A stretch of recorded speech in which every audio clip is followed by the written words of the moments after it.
What if I told you that one of the biggest improvements in football history might actually be quietly destroying the very soul of the game?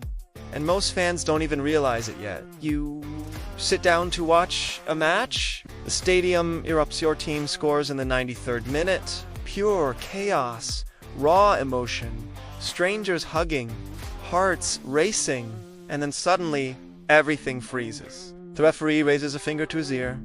Silence, confusion. A screen somewhere is now more powerful than 50,000 fans in the stadium. And just like that, the moment is gone, replaced by lines, angles, and a decision that feels clinical. This is the world of VAR.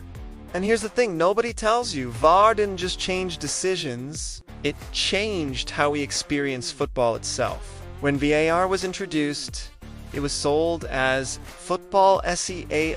No more unfair goals. No more robberies. No more human error deciding titles, relegations, or legacies. It sounded perfect. Almost too perfect. Because football was never designed to be perfect, it was designed to be felt. Supporters of VAR will tell you it's necessary. They'll remind you of controversial moments from the past that still haunt fans today. Ghost goals, missed offsides, penalties that never came, entire seasons shaped by a single wrong call, and they're not wrong. In many ways, VAR has done exactly what it promised, reducing clear and obvious errors. But here's where things start to get complicated, because while VAR fixes the obvious mistakes, it introduces a new kind of problem, one that's harder to measure. Before, VAR controversy was part of the game's DNA. Fans argued, debated, and replayed moments for years. Those discussions weren't flaws, were fuel. They kept football alive beyond the final whistle. Now, instead of arguments between fans, we have confusion about technology. Instead of passion, we get process, and the process isn't always as clear as we were promised. You've probably seen it yourself. A goal ruled out for offside because of a shoulder or an armpit, lines drawn across a frozen frame that don't even look natural, decisions taking minutes while players stand around, cooling down, losing focus. The crowd doesn't celebrate, they wait. The players don't react, they hesitate.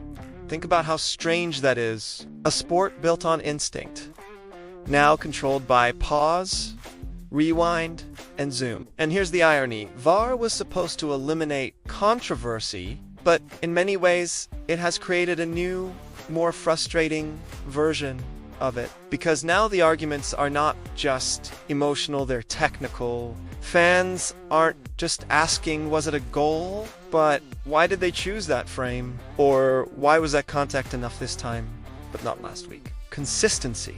The very thing VAR was supposed to guarantee still feels out of reach. And then there's the emotional cost of the part, no statistic can measure. Football moments are not meant to be delayed. That split second when the ball hits the net, that's everything.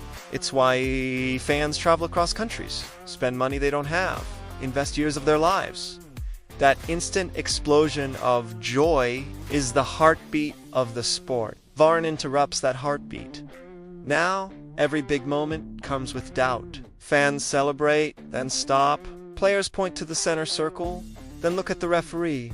The magic is still there, but it's fragile, conditional, almost temporary, and over chimey. That changes how we connect with the game. You don't just watch differently, feel differently. Some fans have even started to say they celebrate goals twice now. Once when it goes in, and again when VAR confirms it. But here, as the question does, that second celebration ever feel as real as the first one used to? Or have we unknowingly traded authenticity for accuracy?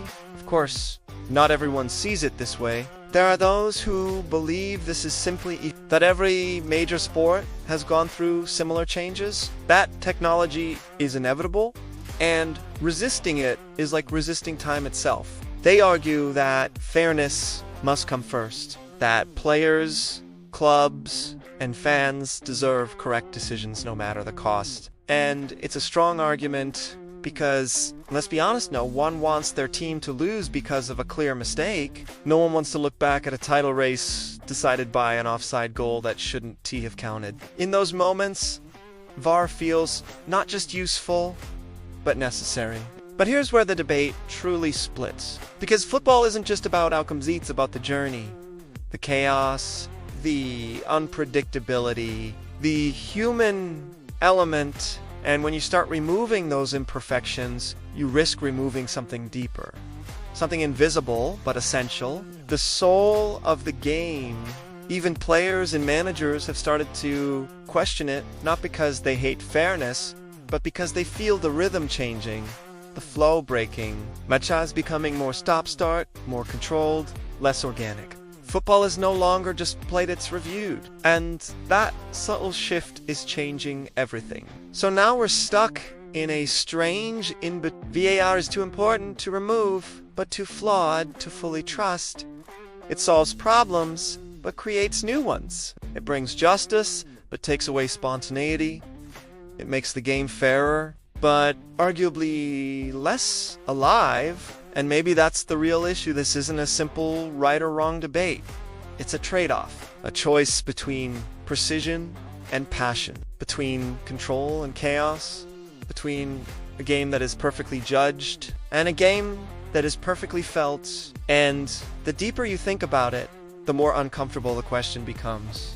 Because if VAR continues to evolve, and it will, what does football look like in 10 years? Fully automated instant AI decisions? No referees on the pitch at all? At what point does the game stop being human?